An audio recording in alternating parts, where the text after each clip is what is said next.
Salut à toi et bienvenue sur la chaîne. Aujourd'hui, on va parler de Cisco, une entreprise qui ne fait peut-être pas rêver avec ses croissances modestes, mais qui pourrait bien être une opportunité en or pour ton portefeuille. Cisco, c'est une boîte de la tech, solide et bien implantée, spécialisée dans les infrastructures, réseau et la cybersécurité. Elle n'est pas sous les projecteurs, mais c'est justement ce qui la rend intéressante. Parfois, les entreprises qui n'attirent pas trop l'attention du marché sont celles qui offrent les meilleures opportunités d'investissement. Dans cette vidéo, on va décortiquer les fondamentaux de Cisco pour voir si elle vaut le coup. Ensuite, on utilisera un outil pour faire des estimations futures et déterminer un prix d'achat optimal pour obtenir de bons rendements. Alors tu es prêt? Allons-y et voyons ensemble si Cisco mérite une place dans ton portefeuille d'investisseurs.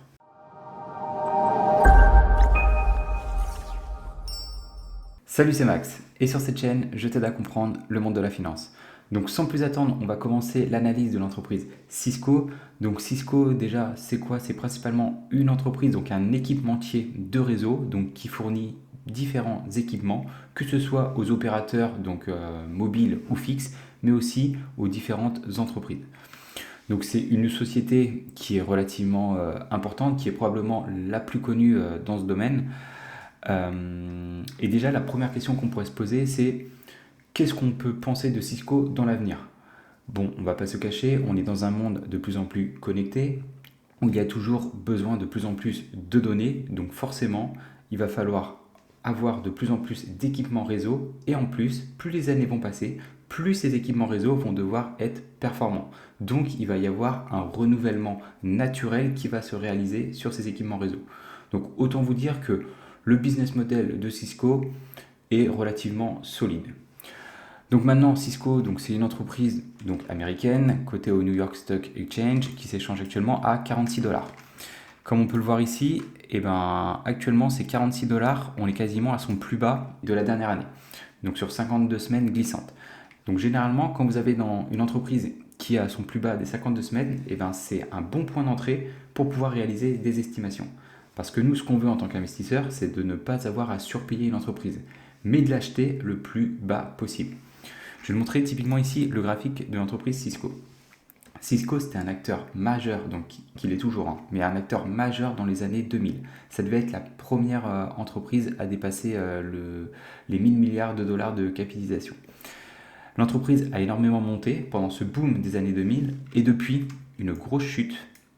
Et maintenant, aujourd'hui, elle n'a toujours pas réatteint son pic des années 2000. Pourquoi? Uniquement pour la simple et bonne raison que les investisseurs ont surpayé l'entreprise en 2000, dans les années 2000.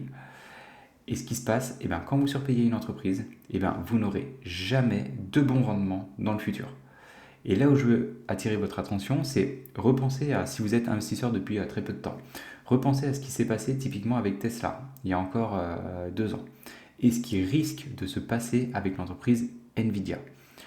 Oui, Tesla, je suis persuadé que c'est une entreprise dans le domaine automobile qui est meilleure que la plupart des autres entreprises dans ce secteur. Et Tesla, c'est une excellente aussi société. Cependant, les valorisations de ces deux entreprises, donc de Tesla il y a 2 ans et de Nvidia maintenant, ne permettent aucune marge de sécurité. Donc en gros, si tous les feux sont au vert et que la Lune est alignée, dans ce cas-là, la valorisation de Nvidia actuellement pourrait se justifier. Cependant, s'il y a le moindre grain de sable dans l'engrenage, je peux vous assurer que la valorisation d'Nvidia chutera drastiquement. Et de moins 50%, je ne serais même pas plus étonné que cela. Donc voilà, ça c'était un petit aparté. Donc maintenant, au niveau de Cisco, on va regarder au niveau de sa dette. Ce qu'on veut, c'est vraiment des entreprises qui ne sont pas ou faiblement endettées, parce qu'une entreprise qui n'est pas endettée, c'est une entreprise qui a peu de chances de faire faillite. Donc pour ça, on prend toujours, nous, ici, notre free cash flow moyen au cours des 5 dernières années, qui est de 14 milliards 32. Hop, on prend notre calculatrice, 14,32, qu'on va multiplier, nous, par 5. Pourquoi par 5?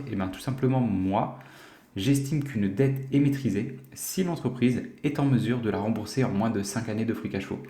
Après, vous pouvez mettre, ça c'est à vous de définir quel seuil vous souhaitez mettre. Il y en a, ils seront plus à même de mettre 3 ans, d'autres 7 ans, etc. Ça nous donne 71,6 milliards. Donc, on veut déjà que la dette long terme de l'entreprise soit inférieure à ces 71,6 milliards. on va ici dans son bilan comptable, on descend tout en bas au niveau de sa dette long terme.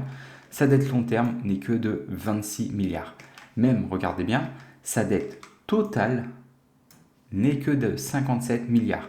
Donc on est bien en deçà des 71,6 milliards. Donc autant vous dire que là, la dette long terme de l'entreprise est maîtrisée. Et donc par conséquent aussi sa dette nette. Parce que sa dette nette, en fait, pour la calculer, c'est la dette totale qui est ici, moins tous les sous et les investissements court terme qu'elle peut transformer en cash très rapidement. Et donc si on faisait, du coup, c'est 57,5 milliards, 57,5 moins, hop, c'est cash ici qui est de 26,16, on est ici à 31 milliards. 31 milliards, on est toujours en dessous de nos 67 milliards. Donc comme je vous le disais, la dette de l'entreprise est maîtrisée. Donc ça, c'est bien. Ensuite, on veut vraiment que les personnes, donc le PDG de l'entreprise et son comité de direction, fassent du bon boulot. Et donc pour ça, on va regarder les indicateurs de rentabilité. On veut être sûr que les personnes qui sont à la tête de l'entreprise utilisent convenablement l'argent.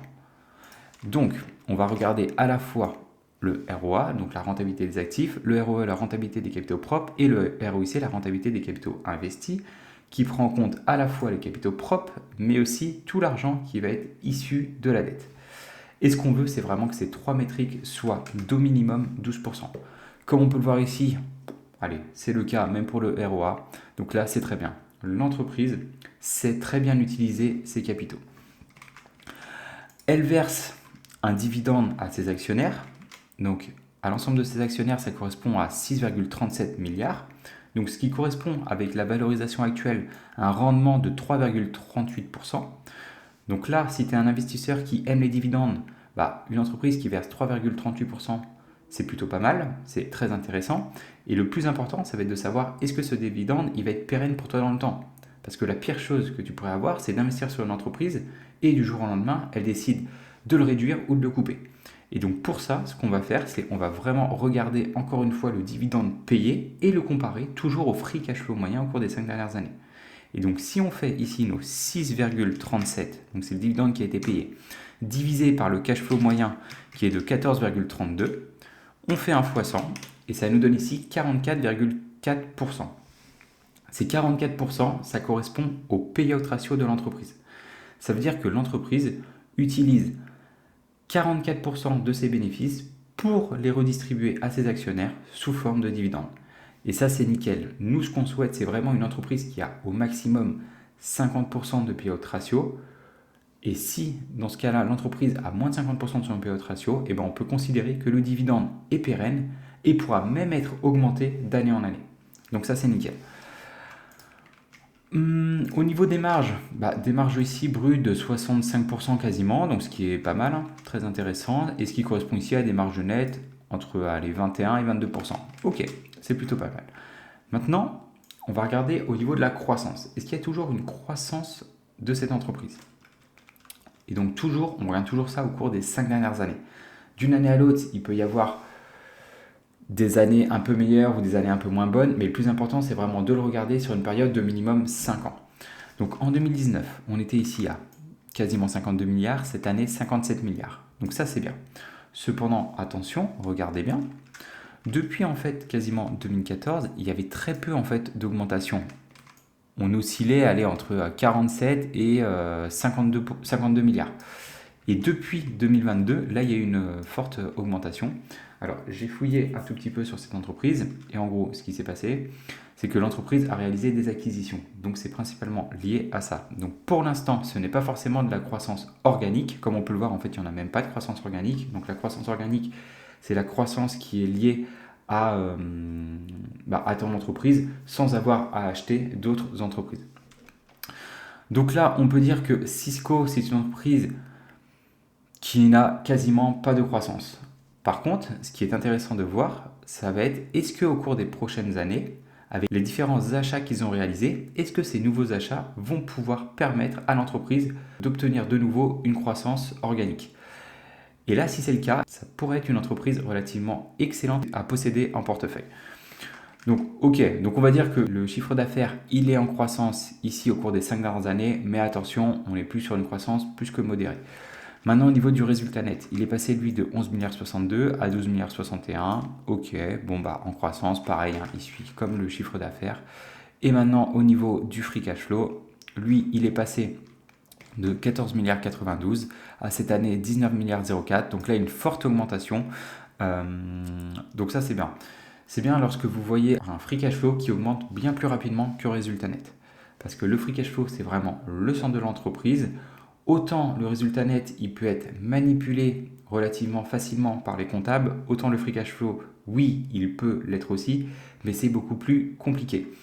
Et avec le free cash flow, vous allez pouvoir réaliser 5 choses. Vous allez pouvoir distribuer un dividende, donc chose que l'entreprise fait. Vous allez pouvoir rembourser vos dettes. Vous allez pouvoir racheter vos propres actions. Vous allez pouvoir réinvestir en vous-même et vous allez pouvoir réaliser des acquisitions. Donc comme on a pu le voir ici, regardez. Régulièrement, ici, l'entreprise rachète des entreprises et la plus grosse a eu lieu en 2021 avec 7 milliards d'acquisitions. Et cette année, donc l'opération va être finalisée au cours du troisième trimestre 2024. L'entreprise Cisco va racheter la société Splunk. Donc si vous voulez faire plus de recherches, je vous invite à regarder sur le net.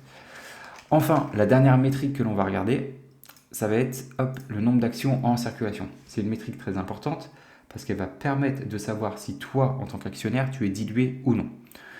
En gros, imagine que toi, tu es propriétaire d'une action et l'entreprise a 10 actions en circulation.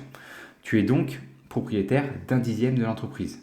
Donc, tu auras le droit à 10% des bénéfices. Cependant, si l'entreprise décide de doubler son nombre d'actions, il passera du coup de 10 à 20.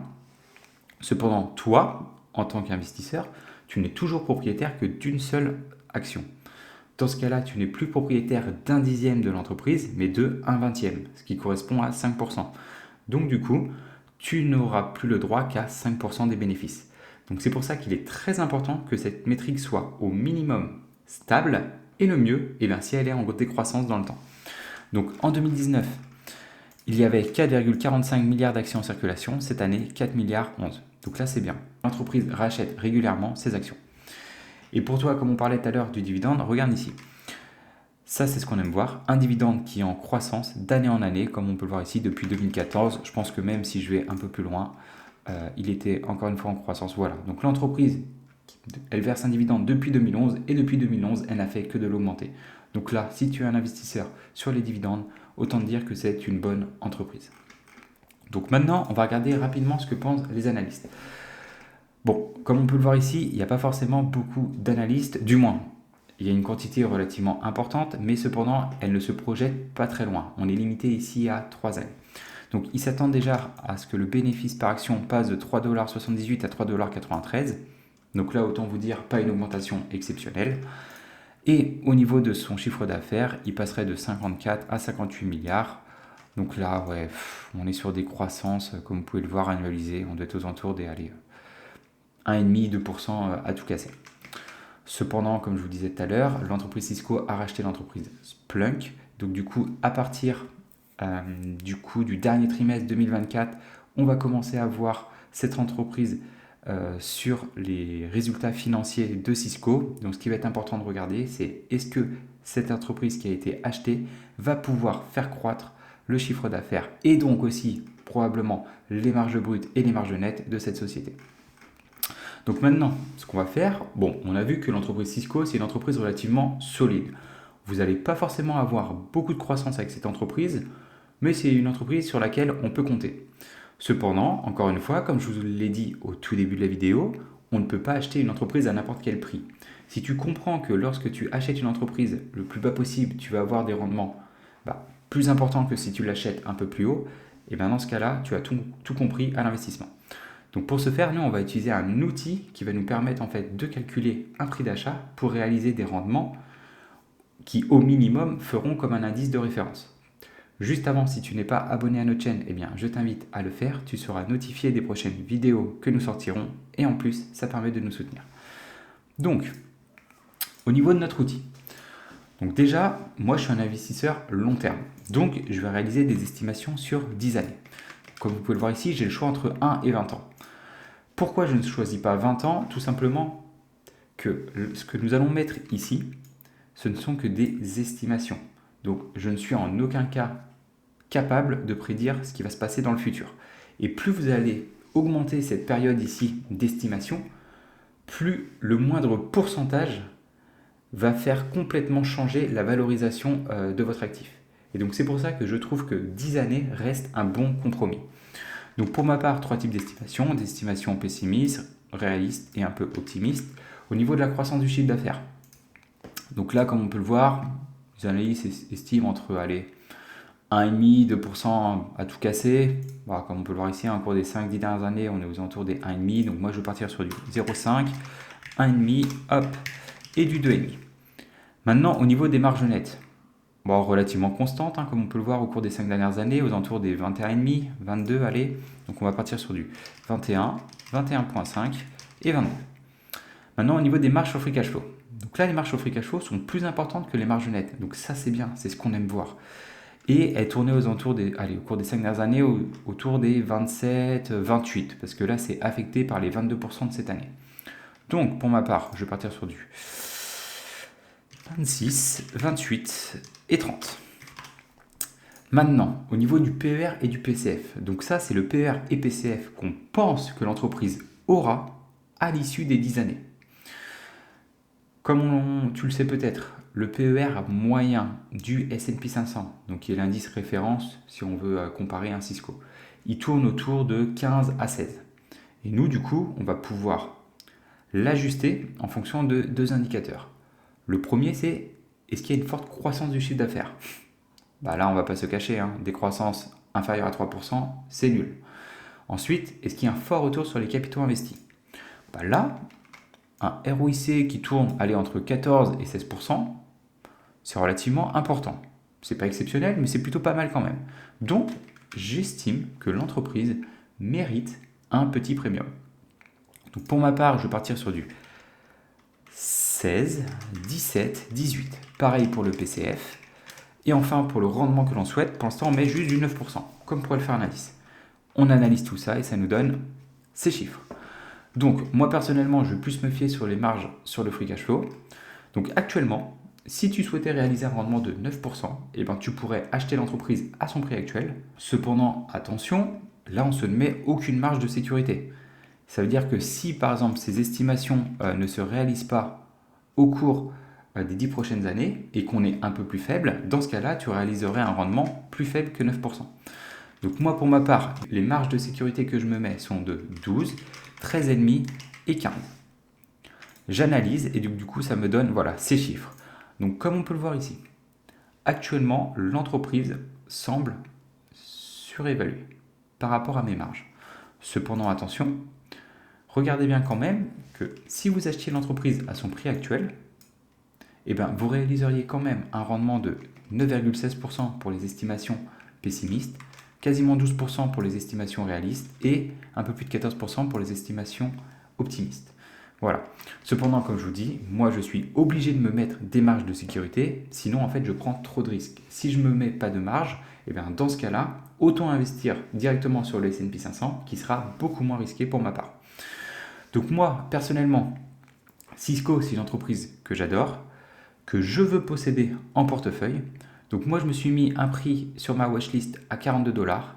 Et probablement que lorsque l'entreprise descendra à ces 42 $, donc ce qui peut arriver dans très peu de temps, là on est à 4 $ près, ce qui correspond à un peu moins de 10%, donc elle peut le faire en moins d'un mois, ça c'est tout à fait possible. Et donc si l'entreprise chute à ces 42 $, il y a de fortes chances que je rentre en position dessus. Donc voilà, c'était Maxime, j'espère que tu as apprécié cette vidéo. N'hésite pas toi à me dire dans les commentaires ce que tu penses de cette entreprise. Dans tous les cas, on se retrouve dans une prochaine vidéo. Ciao!